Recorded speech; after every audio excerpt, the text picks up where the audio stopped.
Bom dia a você que nos acompanha mais esta edição do Opinião Cidade aqui pela TV da Cidade em São José do Rio Preto. Muito obrigado pela presença, seja bem-vindo ao programa de hoje, no qual nós vamos conversar sobre um assunto muito importante relacionado com a saúde pública, a doença de Chagas.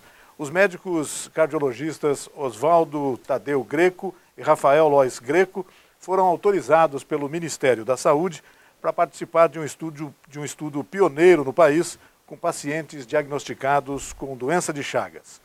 A pesquisa tem como meta detectar a melhor forma de tratamento para a arritmia cardíaca decorrente dessa doença de Chagas. Os médicos vão implantar uma espécie de marca-passo em cada paciente para regular os batimentos cardíacos e assim diminuir os riscos de morte súbita do doente de Chagas. Essa pesquisa será desenvolvida no Hospital Beneficência Portuguesa, em São José do Rio Preto, um dos 20 centros do Brasil escolhidos pelo Ministério da Saúde para a realização do projeto com pacientes portadores da doença de Chagas.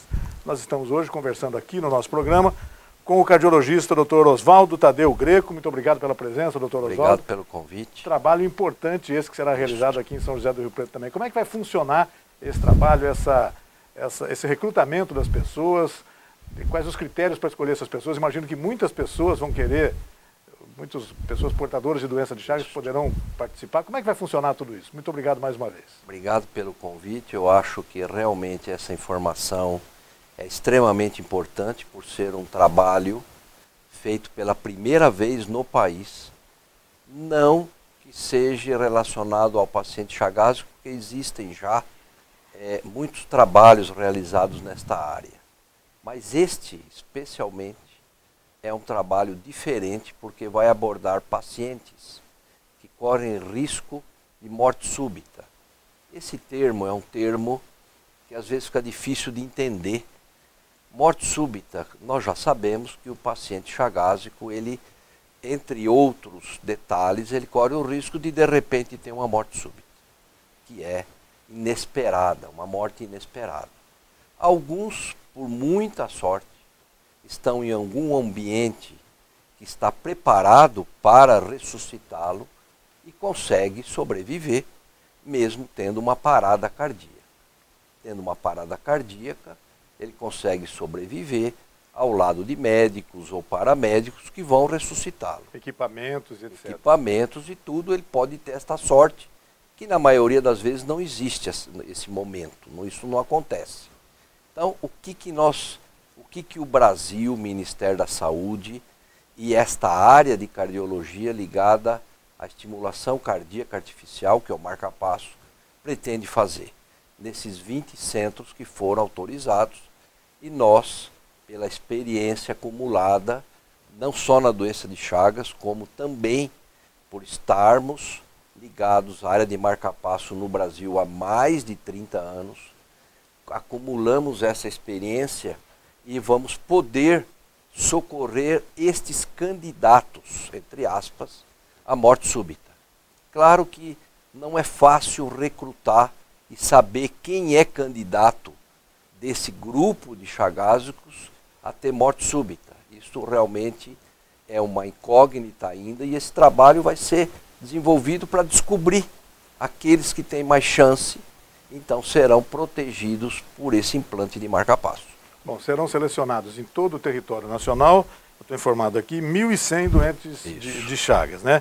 Eles serão cadastrados e avaliados pelos especialistas. Isso. Os escolhidos terão todo o tratamento gratuito, o tratamento é subsidiado pelo Ministério da Saúde, exatamente, inclusive os exames necessários. Isso. Imagino que entre as pessoas que estejam nos assistindo agora possam haver pessoas que com o problema, ou conhecedores de pessoas com o problema. Como eles fazem para se candidatarem a isso, doutor? Então, na verdade, a primeira coisa que este paciente chagásico, então, começamos pelo primeiro item. Este paciente tem que ter um exame de sangue comprovando que ele foi acometido pela doença. Ele foi picado pelo barbeiro e que ele, no passado, isso acontece frequentemente há 20, 30 anos atrás, então nós estamos tratando do paciente crônico, não é o agudo. A doença aguda não existe mais no Brasil, porque os órgãos saneadores já fizeram esta parte. e nós estamos realmente ainda recebendo pacientes crônicos que foram picados pelo barbeiro 20 e 30 anos atrás. A idade é essa, já faz uns em geral é isso, quando a doença ainda existia de uma forma não erradicada nas regiões endêmicas, que era uma região, uma parte de São Paulo, uma grande parte de Minas, uma grande parte do Mato Grosso e de Goiás. Então esses pacientes migram para áreas que têm tratamento, como o Rio Preto é um centro de uma região endêmica. Esses pacientes procuram socorro na área de cardiologia de Rio Preto, que é muito boa para isso, preparada para isso. Então esses pacientes, ao procurarem já seus cardiologistas ou médicos na sua região, já que este trabalho é de âmbito nacional, então não tem região delimitada para tratamento, eles foram já nos seus médicos, já constataram por exames de sangue que são portadores da doença e que na avaliação global eles já sabem que tem uma arritmia cardíaca, que mesmo tomando o remédio, esta arritmia não é abolida e que mais dia menos dia ele corre o risco de ter uma parada cardíaca por causa dessa arritmia. É este tipo de paciente que nós estamos procurando. Este é o que nós estamos alertando à família, ao próprio paciente ou aos médicos que estão nos escutando, que tem pacientes que se enquadram nestas categorias, para nos enviarem para fazer parte deste colocado para ser avaliado no protocolo e se encaixar no protocolo do Ministério, ele vai participar desse projeto. Doutor, eu estou errado se eu afirmar então que o portador da doença de Chagas tem hoje 40 anos, 50 anos de idade, daí para mais, né? É por aí. Já que não existem casos novos. São relativamente jovens, são chefes de família, a maioria é homem e realmente é uma fase da vida que eles têm que ser protegidos. Porque, como você falou mesmo, hoje eles devem ter em torno de 40, 50 anos. A gente sempre, desde tempo de escola, né, a gente sempre aprendeu sobre a doença de Chagas, que se tratava de uma endemia de origem rural, né? Isso mesmo. Eram pessoas da zona rural, que depois, através, em função da própria doença, como o senhor disse, procuraram os centros maiores para se tratar, é isso mesmo? É isso mesmo. É uma doença, a verdade é que o vetor, que é o barbeiro, ele vive na área rural, na zona rural, ele é hospedeiro, aves, animais domésticos, coqueiros, e vivem nas frestas das casas de barro, de pau a pique. As casas de pau a pique. Exatamente. E eles dormem de dia e de noite eles saem para picar as pessoas. Igual um mosquito comum. Sem dúvida. Né? Por isso que é uma doença tropical, porque ele vive na área rural. E ao picar o rosto, porque normalmente a pessoa deita e se cobre, por isso que é chamado de barbeiro, né, o vetor que transmite o tripanosoma, que tem o nome cruzi, porque foi totalmente a única doença descrita toda a sua forma pelo Oswaldo Cruz, quando ele foi chamado em Minas. Essa história é muito bonita, vale a pena ser relida, porque o Oswaldo Cruz, lá em Bambuí, quando estava construindo aquela estrada de ferro, tinha muito problemas, porque estava desbravando o sertão. Como você falou, o homem é o cidadão que foi mais atacado, porque o homem que sai para trabalhar na lavoura, que ele sai para desbravar, ele que teve contato maior com o barbeiro. Então as reinfestações também servem como piora o agravamento da doença. A gente pode afirmar com certeza que o vetor então não existe mais hoje. Ele existe nos coqueiros, nas aves, mas ele não está contaminado. Tá. A SUSEM fez esse serviço muito bem feito e de vez em quando as pessoas pegam nas suas fazendas, na área rural, e levam a Sucem, ou ela mesma faz certas análises periódicas, avaliam o barbeiro, porque este tripanosoma ele vive no intestino do barbeiro, do triatomídeo. E o barbeiro, logo que ele pica, ele evacua. E é nas fezes que sai o tripanosoma. Aí a pessoa coça e se contamina. Entendeu? Então, ao abrir o barbeiro e olhar o seu tubo digestivo, a sua parte digestiva, onde se hospeda o tripanosoma, vê que não está contaminado. Então, hoje nós temos o vetor, mas ele não transmite a doença, porque ele não tem mais tripanosoma. Quer dizer, melhoramos, sem dúvida, as condições sanitárias do Brasil, mas... Melhorou bastante.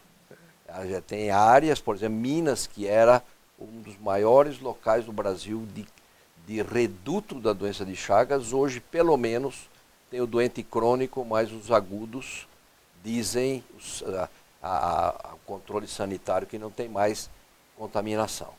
E a Isso é um fato importante. Sem dúvida. A nossa região, como o senhor disse, era uma região endêmica mesmo, que a gente... Mesmo. O inseto chegou a ficar muito popular, as crianças conheciam, ali tem um barbeiro. Era igual a barata. Isso. Era igual a barata de hoje. E tem isso eu acho que vale a pena a gente registrar e usar como um exemplo. Que tem uma cidade na região de Votuporanga, que era a maior região endêmica, era Paulo de Faria, Riolândia, Votuporanga. E tinha uma cidadezinha do lado de Votuporanga, que tinha um bar que não vendia fiado. Porque a pessoa comprava e caía morta na rua, por arritmia grave do Chagas. Isso era os doentes antigamente contavam isso pra gente.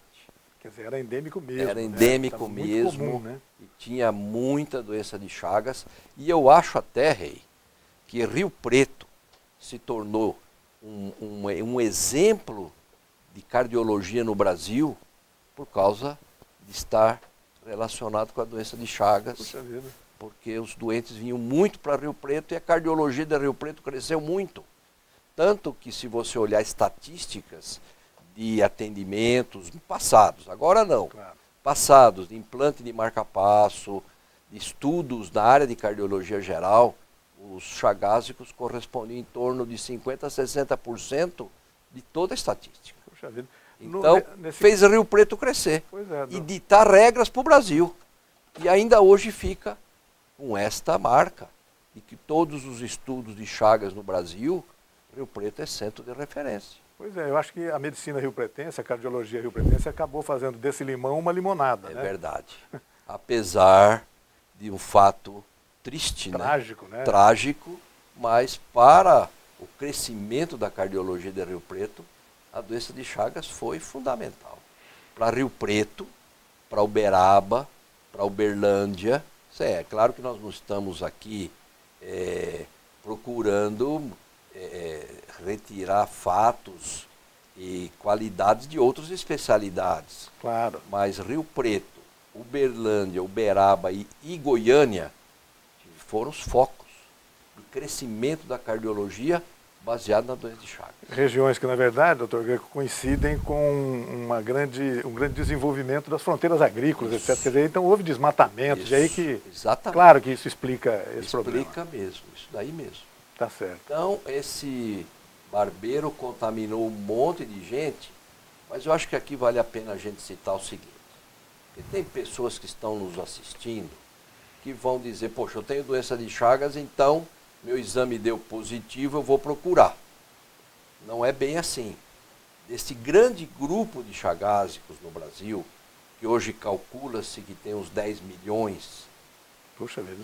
que estão aí ainda com a reação à sorologia positiva, na verdade, quem é candidato à morte súbita, graças a Deus, é uma fatia pequena, em torno de 10%, mas a gente não tem dados estatísticos corretos, mas é em torno disso. Por que nem todos são candidatos à morte súbita? Tem outros fatores tem outros sanitários fatores, envolvidos? Tem, como é que é isso?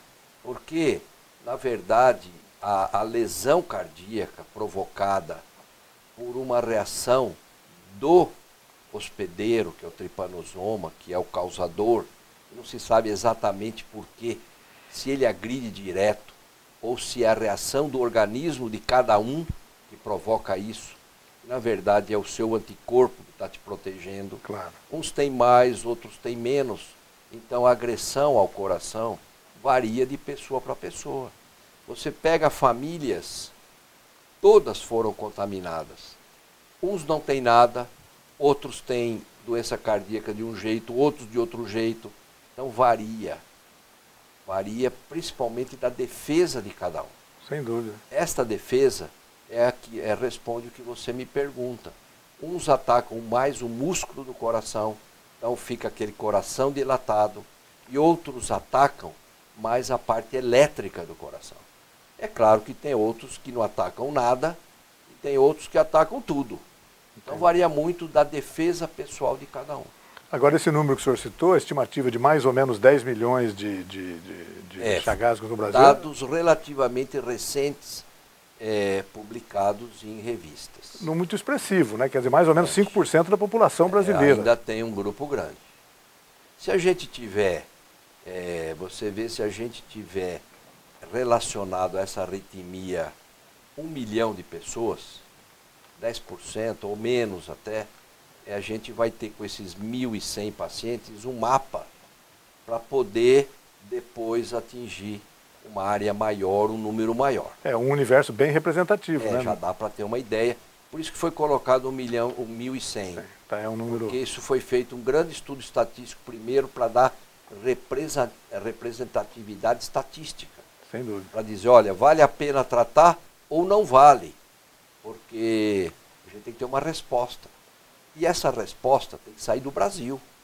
Porque o único lugar do mundo que pode dar esta resposta, porque o mundo ainda não sabe, por isso da importância desse trabalho ser pioneiro, e ninguém sabe essa resposta. O mundo não tem chagas deste tipo que tem no Brasil. Então, eles estão esperando o Brasil para saber o que fazer com esses doentes. Quando a gente fala em região geográfica, nós estamos falando de Brasil, América Latina toda. Mas o gozado, e aqui na América Latina, não tem parece que a cepa que tem na América Latina não é igual do Brasil. Panamá, Bolívia, Argentina, eles não atacam tanto o coração como atacam no Brasil. Poxa vida. Atacam mais o sistema digestivo. Então dá mais megaesôfago, megacólon. Eles atacam outro tipo de rede elétrica, vamos chamar assim. Entendi. Musculatura. Doutor Greco, vamos, também para não alarmar tanto as pessoas, quer dizer, a pessoa portadora da doença, claro, sabe que é uma doença grave, isso já foi diagnosticada nela, etc., mas havendo um acompanhamento sempre, isso é possível uma boa qualidade de vida e uma longa qualidade de vida. Claro, essa é a intenção. Aliás, a maioria, como nós falamos na estatística, a maioria dos doentes chagásicos às vezes nem sabe que são chagásicos. Ainda existe. Vão doar sangue, ou vão fazer alguma cirurgia e fazem um exame de sangue e ficam sabendo. Ali ficam sabendo. E só, porque não tem doença nenhuma. Então apenas, a maioria sim, por sorte da população, nós temos ainda uma grande parte que só tem a sorologia positiva. Melhor. Porque senão ia ser mais difícil tratar. Sem dúvida. As informações que eu tenho aqui, vamos conversando sobre isso, de acordo com a Organização Mundial de Saúde, a doença de Chagas, que é considerada uma doença tropical, como o senhor disse, afeta 10 milhões de pessoas no mundo inteiro. Esses 10 milhões são no mundo. Mas a maioria no Brasil. A maioria dos casos está na América Latina, como o senhor já disse, onde a doença já é endêmica e afeta também Estados Unidos, Canadá e alguns países europeus também, mas com outras características, é isso mesmo? Porque, na verdade, os países desenvolvidos começaram a receber latinos para trabalhar, para fazer serviços básicos que eles não fazem. Sem dúvida. E esses latinos estão, alguns, contaminados. E, na verdade, vai indo, porque se você tem lá uma transmissão de alguma forma por doação de sangue, que é claro que hoje também isto está muito bem, rigorosamente selecionado e não passa uma pessoa para outra, mas antigamente, quando não tinha esse controle também, não era só o barbeiro, por transfusão também acontecia essa transmissão, entendeu? Mas, às vezes, existem alguma migração de latino para essas áreas. Então, às vezes, acontece de um cidadão passar mal num país desenvolvido que eles não sabem o que é doença de Chagas. Sem dúvida. E aí, esse aprendizado também está servindo para chegar até lá e formar lá regras que eles não têm, que tem que ser orientado por quem tem. Como a gente também tem regras aqui, que a gente aprendeu com eles, de doenças que eles têm e a gente não tem. Hoje a transmissão da doença de Chagas praticamente não existe. Não existe mais. Não existe mais. Não, porque todos os locais estão controlados. E na área rural, na transfusão de sangue, tudo isso está limitadíssimo. Então eu acho que aonde teve chance de chegar à modernização, isso está controlado. Pode ser que exista alguma região do nordeste do Brasil onde isso não foi possível chegar a essas informações, focos isolados. Mas onde tem essa informação, isso já faz parte do passado. A gente fica imaginando como foi difícil para o cientista Oswaldo Cruz disseminar os conhecimentos sobre essa doença que dezenas de anos depois ela ainda existe, sobrevive e continua atormentando as pessoas, não é isso? Esta informação, essa pergunta sua é importantíssima. Sabe por quê? Porque baseado em tudo isso, Oswaldo Cruz foi candidato ao Prêmio Nobel. Sim. E não ganhou. Que seria muito justo, porque foi o único pesquisador que descobriu o vetor, descobriu o parasita, descreveu a doença nos detalhes. Isso foi em 1909. Hoje, 2014, nós estamos ainda vendo eletrocardiograma, que naquela época não existia. Em 1909, 1910, estava sendo feitos os primeiros eletrocardiogramas na Europa. Então, Oswaldo Cruz fez, né, e Carlos Chagas. Isso.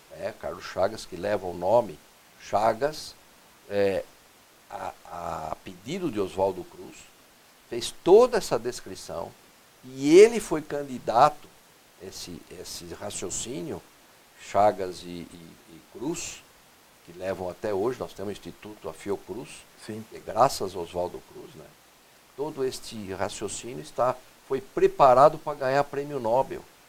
E isso que você disse é verdade, não foi acreditado pelos mentores que isto seria realmente verdade. Um mal tão persistente. Que tinha uma mistura aí de esquistossomose, outra doença tropical, que estava confundindo Carlos Chagas. E a descrição dele não era real.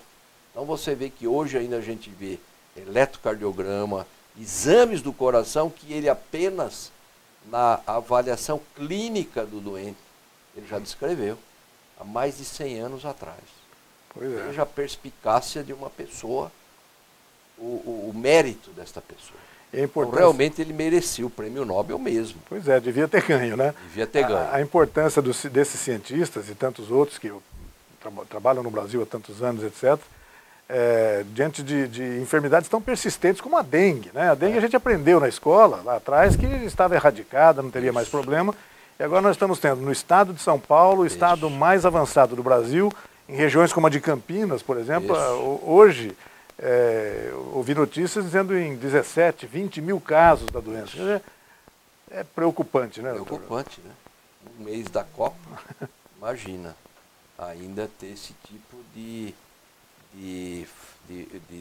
falta de controle de um raciocínio muito parecido com a doença de Chagas. Sem dúvida. Vetores ainda soltos aí, contaminando todo mundo. Em relação à cardiologia, existem outras doenças, né, vamos chamar assim para o público entender bem, que também tenham causas ambientais, como é o caso do Chagas, ou nem tanto? Não. Quais são as características principais? Realmente hoje a que mais chama atenção é a doença de Chagas, mas a outra ambiental, vamos chamar assim, entre aspas, não provocada por vetores. É o cigarro, né? Talvez. Mas é o mau hábito mau hábito que as pessoas estão alimentar adquirindo do ambiente, em se alimentar mal, de usar hábitos desagradáveis como cigarro, o álcool, e né? não fazer exercício, e comer doce, se tornar diabético. Então tudo isso que o ambiente, de uma outra forma, está provocando, realmente é a doença do século, vamos chamar assim. E não é no Brasil, no mundo inteiro. E nós, como gostamos de adquirir hábitos errados do primeiro mundo, nós estamos entrando na estatística deles. E hoje, com certeza, você lê isso todo dia nos jornais e vê na mídia que a doença cardiovascular é a que mais mata no mundo inteiro. E, na verdade, é por causa do mau hábito.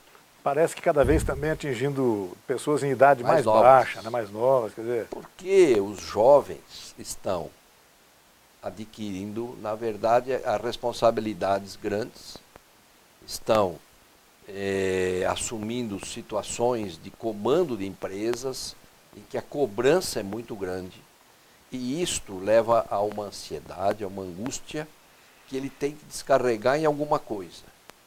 Se ele levasse isso do lado do esporte, do exercício, do antissedentarismo, poxa, né? Seria a melhor coisa para ele fazer para descarregar essas energias desagradáveis, essa sobrecarga emocional.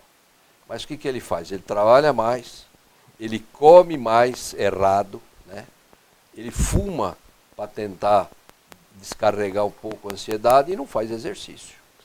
Dorme mal, corre o dia inteiro.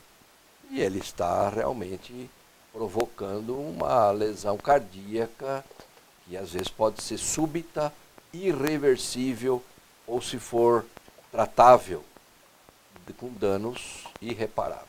Doutor Greco, outra causa ambiental, entre aspas, essa questão aí da vida moderna, né? Hoje em dia, as pessoas atendendo 4 ou 5 celulares ao mesmo tempo, falando no computador, respondendo rapidamente, trabalhando sai da muito. cadeira. Controle remoto na televisão, né? Carro automático, que leva para todo lugar. Até levantar e abaixar o vidro do carro, hoje não tem nem que mover a manivela. Isso, se ele precisa comer, ele telefona e a comida vem em cima da mesa dele imediatamente. Geralmente de fast food, que é comida que resolve rapidinho o problema dele para ele não perder tempo. Então nós estamos caminhando para realmente uma situação difícil.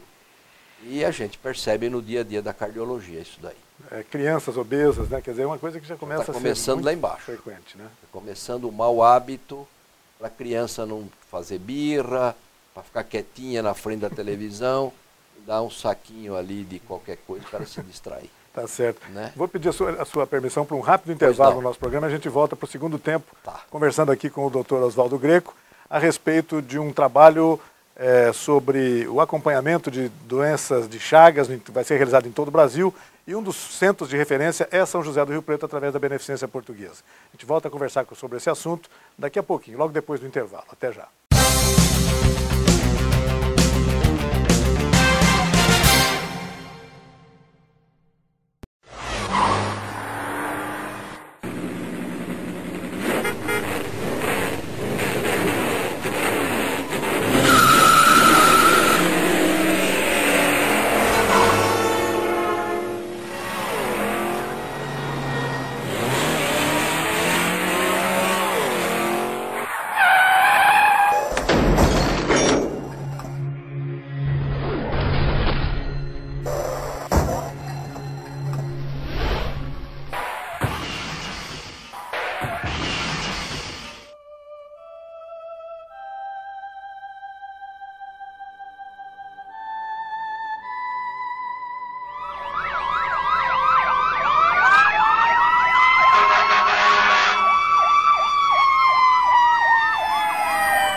E aí, turma, vocês viram o que a gente tem que passar pra chegar na escola? Tá cada dia mais difícil. Temos que driblar todas essas coisas. Desviar de lixo, de gente. A gente precisa fazer alguma coisa. Mas o quê? Tenham uma ideia. Fala aí, Mo. Que tal a gente falar com o professor Renato? Boa, turma. A diretora precisa saber disso. Sabe o que a senhora falou sobre a participação da comunidade nos assuntos do bairro? Que se a gente se unisse, o nosso bairro podia ser um lugar legal. Tem muita gente vivendo na rua, precisando de ajuda. É isso mesmo, pessoal. Vamos acionar os órgãos públicos, os moradores do bairro e descobrir o que a nossa comunidade tem a oferecer. A participação de todos é fundamental. Claro que é! Demorou! Pode contar com a gente! Legal! Olha que legal, todo mundo quer ajudar! São tantas sugestões, algumas até bem simples pra gente colocar em prática. Espero que essa onda de mudanças pra melhor continue pelos bairros, cidades, estados, países E por todo mundo!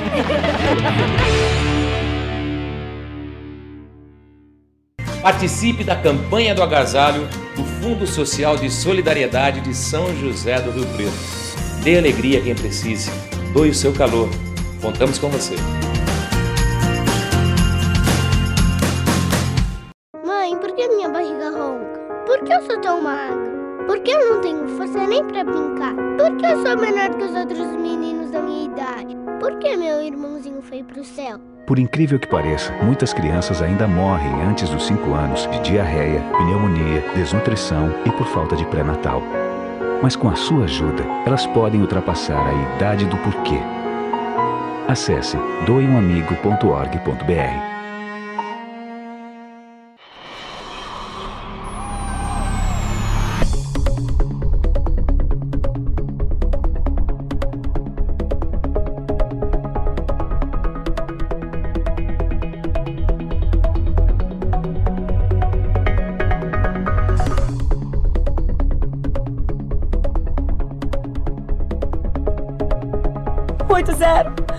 Eu preciso de ajuda.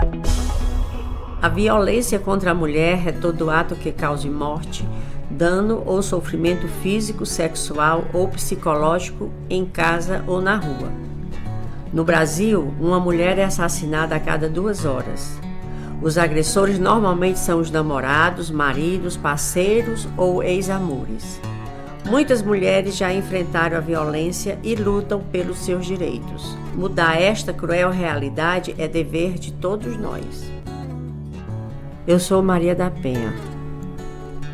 A Lei 11.340 leva o meu nome porque eu também fui vítima de violência doméstica, como muitas mulheres no nosso país. Denuncie a violência contra a mulher. Diz que 180 ou vá à delegacia mais próxima.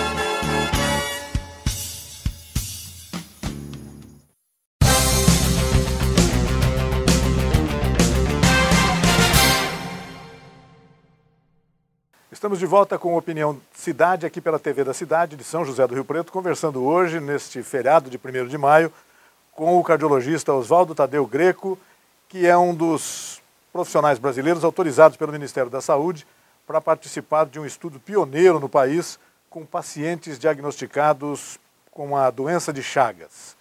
Uma doença que o doutor estava nos dizendo agora no primeiro bloco do programa, que existe desde 1900 e um pouquinho, né, comecinho do século XX, mais ou menos, já há mais de um século, e que persiste até hoje, existe ainda. Os pacientes hoje diagnosticados com a doença devem ter aí entre 40 e 50 anos de idade, são pessoas que, na maioria das vezes, já devem saber, já devem ter conhecimento da doença. É uma doença que, acompanhada, permite uma grande, boa qualidade de vida e uma longa qualidade de vida, segundo o doutor Greco estava nos dizendo aqui. Mas é importante que a gente reforce alguns pontos desse trabalho que vai ser desenvolvido no Brasil todo, vai ser em nível nacional.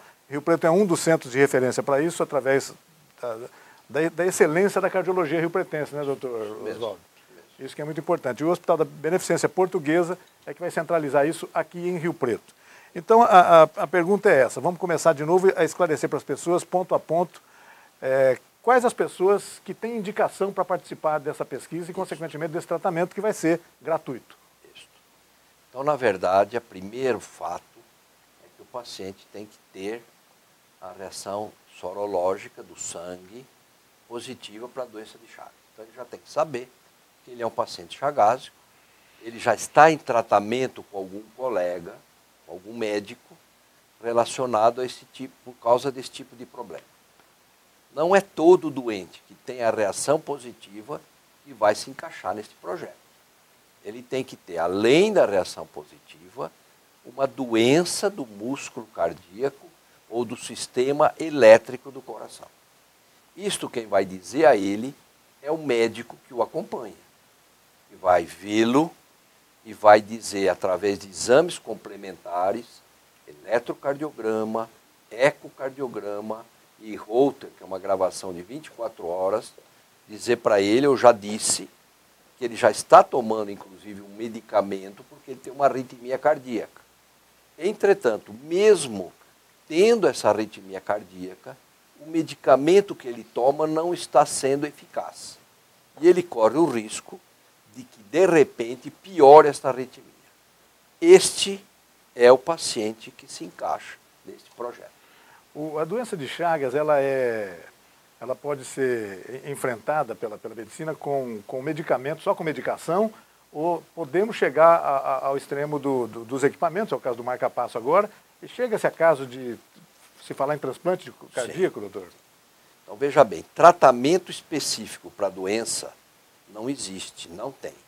Existem algumas tentativas com medicamentos próprios para exterminar o tripanosoma no sangue. Mas isso ainda não é uma metodologia rotineira no Brasil. Então, nós estamos tratando as complicações da doença com remédios paliativos, não cura a doença. Então, o doente tem um bloqueio no coração, ele tem que pôr um marca-passo. Então, você está fazendo um tratamento paliativo, você não resolveu o problema. Você está apenas contornando o problema, evitando que ele tenha um agravamento, pondo um sistema elétrico paralelo provisório. Mas você não curou a doença. Isso é todas as fases. E que isto que você falou pode acontecer. Então, ele tem um tratamento medicamentoso que pode ajudar em inibir alguns sintomas. Ele pode ter um tratamento invasivo, tipo implante de marca-passo, para proteger algumas situações, ou elétricas ou musculares, e pode ter o transplante. Quando ele é jovem, ele tem o coração dilatado, ele não tem outra alternativa de tratamento clínico medicamentoso, mesmo de outra opção cirúrgica, o transplante é indicado. Pode ser uma indicação para... Você voltar lá atrás e lembrar do Dr. Zerbini, o primeiro transplante de coração feito no Brasil foi naquele paciente chagásico, João Boiadeiro, que era um do Mato Grosso e chagásico. Então, isso 1960 alguma coisa? Isso 1974, 75. Já na segunda metade do século XX. Foi por aí, logo depois que o Barnard fez lá na África do Sul. Exatamente. Então, desde lá até hoje, pacientes que não têm outra alternativa são candidatos ao transplante. O senhor nos disse que 1.100 doentes chagásicos vão ser cadastrados para essa pesquisa, para esse tratamento, enfim, para esse processo todo. Evidentemente que os 1.100 não vão ser recrutados aqui na nossa região. No Brasil todo. No Brasil todo. E as pessoas não têm, que o senhor estava explicando, não tem que se preocupar em correr agora. Não. O próprio cardiologista dela vai indicar isso. Isso mesmo. Ela tem que primeiro perguntar para o seu médico se ela está correndo o risco de morrer de repente. Se ela correr esse risco, o médico, com os exames na mão, vai lhe dizer, olha, realmente seu pai, sua mãe, seu irmão, você corre este risco, vale a pena você procurar uma alternativa. Pode ser este projeto. Perfeito. Qual o índice de morte por arritmia em portadores de Chagas comparados com os de outras doenças cardíacas? O risco é muito maior. Nós temos. Você sabe que essa estatística a gente não consegue ter dados reais, porque às vezes esse paciente morre, tem morte súbita lá na fazenda, onde ele vive, e não entra, e não é descrito nas estatísticas. Mas até onde a gente sabe, nós temos duas grandes curvas de sobrevida para explicar isso, que é do chagásico e do coronariano, que são os dois candidatos à morte súbita. E é grande, a mortalidade do chagásico as duas curvas são muito parecidas. Por isso que, no Brasil, como a gente não tem a estatística real do chagásico, e este projeto promete responder isso, a gente usa os dados do coronariano para poder tratar o doente chagásico. Mas são duas doenças muito diferentes e que nem sempre a gente acerta. Por isso o motivo de se desenvolver este projeto. É para a gente saber mais do chagásico, o tanto quanto a gente já sabe do coronariano. Porque as mortalidades são altas com arritmia e as duas são muito parecidas neste tópico.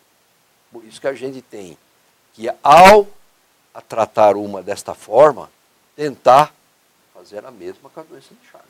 A gente já entendeu aqui, doutor Greco, que o perfil do chagásico hoje deve ter entre 40 e 50 anos de idade, talvez um pouco mais, um pouco menos.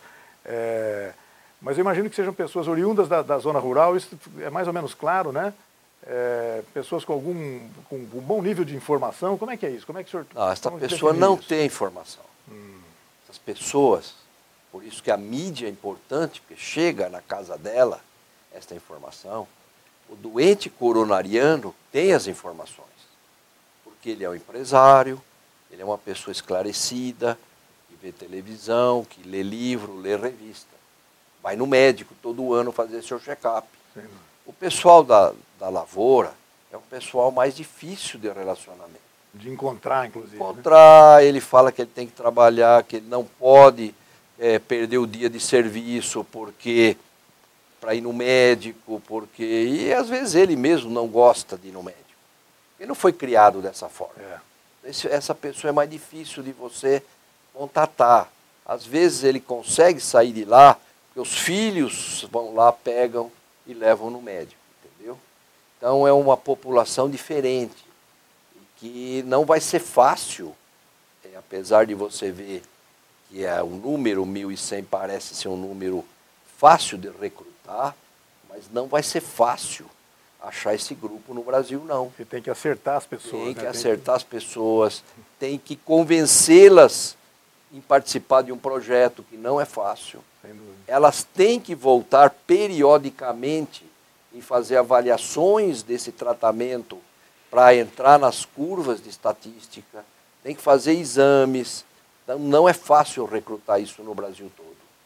Por isso que vai ser um trabalho muito importante de todos os centros em fazer isso que nós estamos fazendo agora. Disseminação da informação. Divulgação.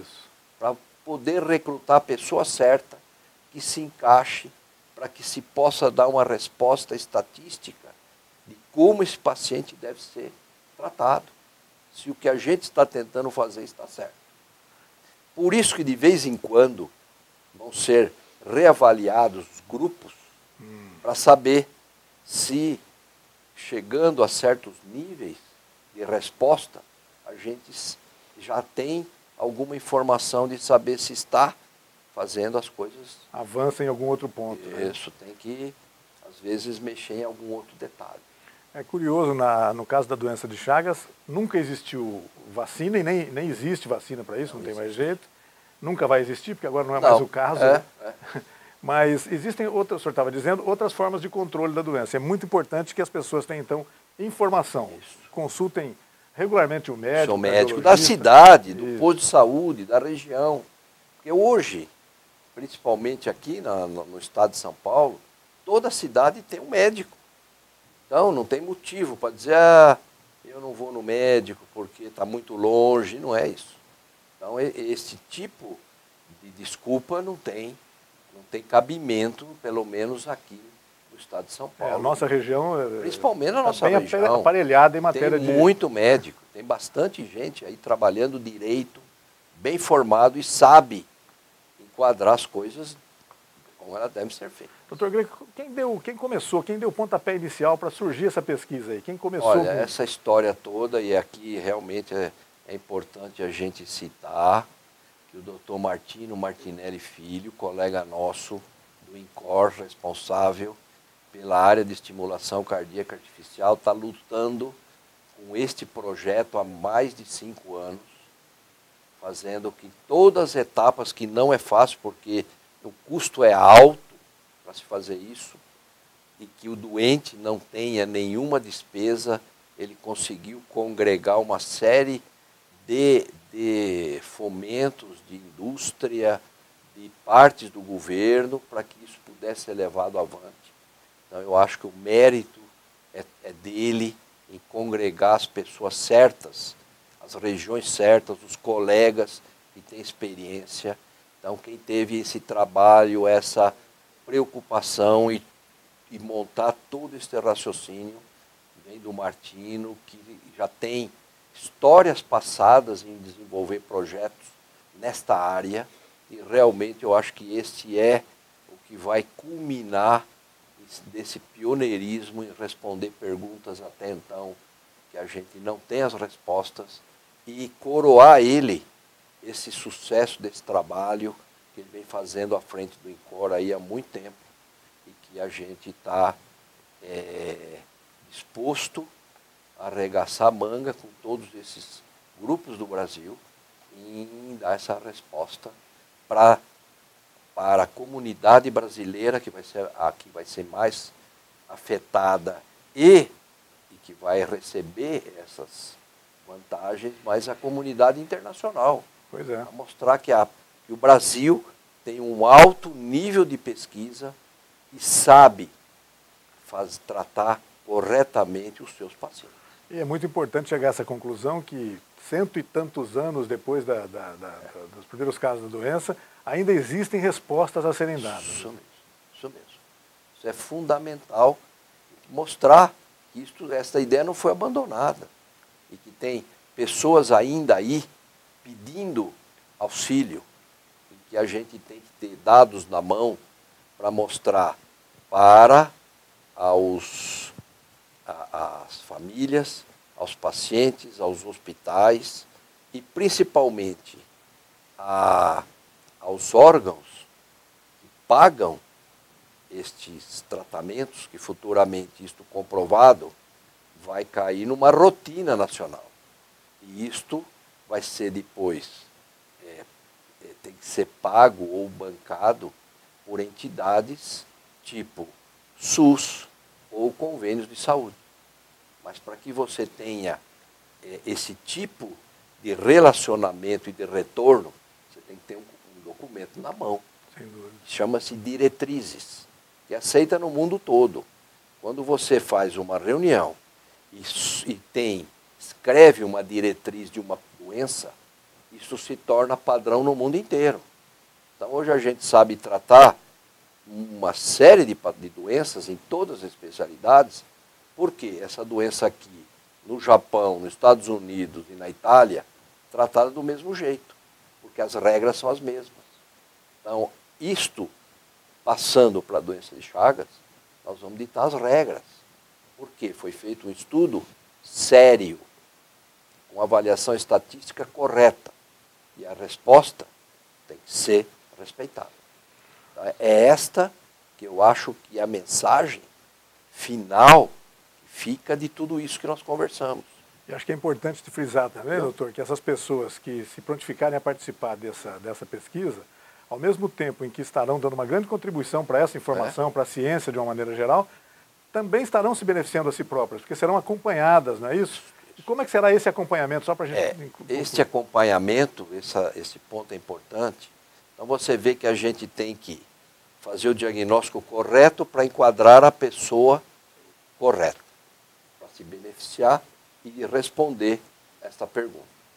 Nós temos que ter os equipamentos adequados que nós temos, que é equipamentos de primeira geração, de primeira linha, que está sendo usado no mundo todo, vai ser usado nessa pessoa. Então não é equipamento que já deixou de segunda ou terceira linha, que já deixou de ser usado. Serão equipamentos de primeira linha, de última geração.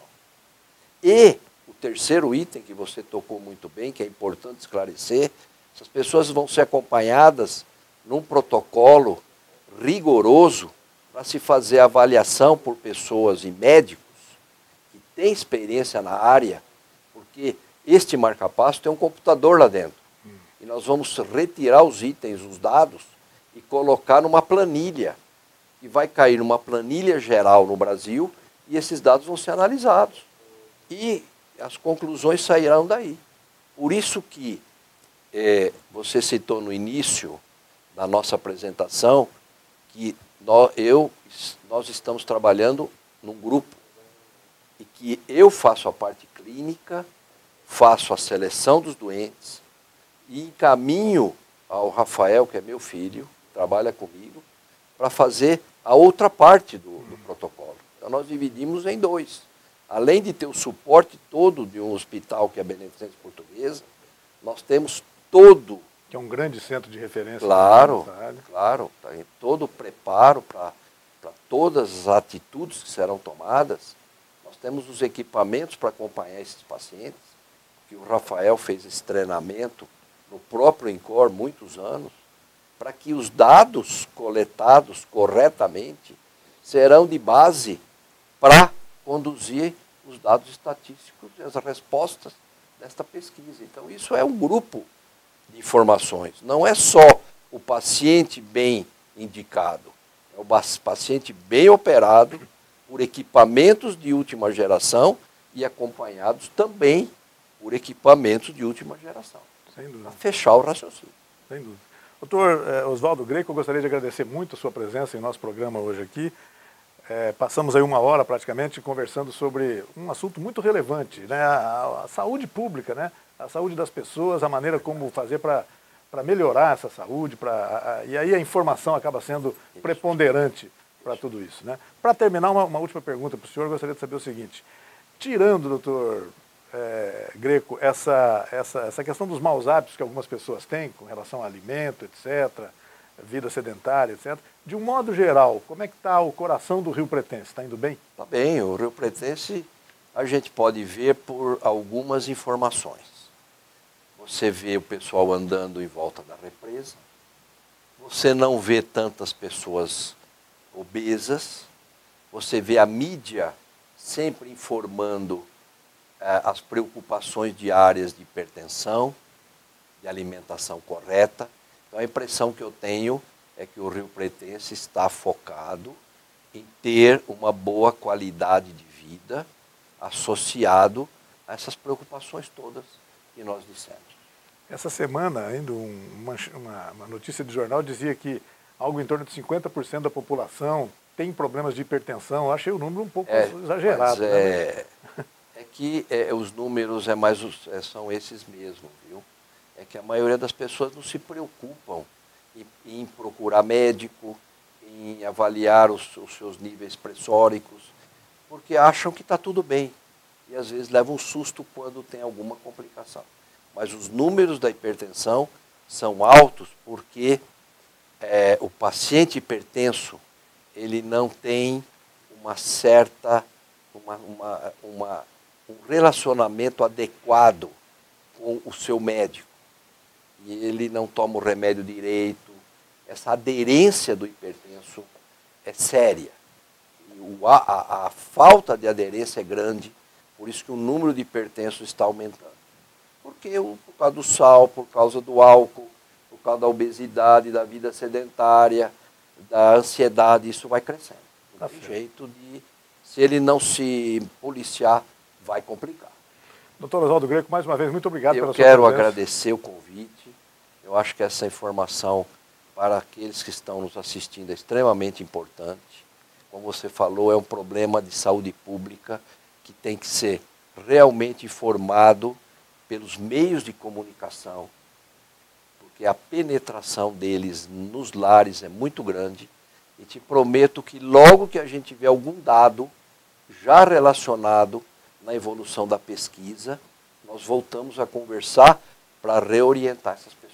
Bacana, esteja à vontade para voltar. Obrigado. Sempre que quiser aqui. Use e abuse da da TV da cidade. Muito que obrigado. o objetivo... Parabéns pelo programa e pelo sucesso da TV, nessa nova reorganização que vocês fizeram. Tá certo. E os caminhos são esses mesmos para atingir o anseio da sociedade. Doutor Oswaldo, muito obrigado mais uma vez e obrigado a você também que nos acompanhou em casa em mais esta edição do Opinião Cidade. Desde já você fica convidado para estar conosco novamente amanhã a partir das 12 horas. Até lá, um forte abraço a todos. Tchau, pessoal.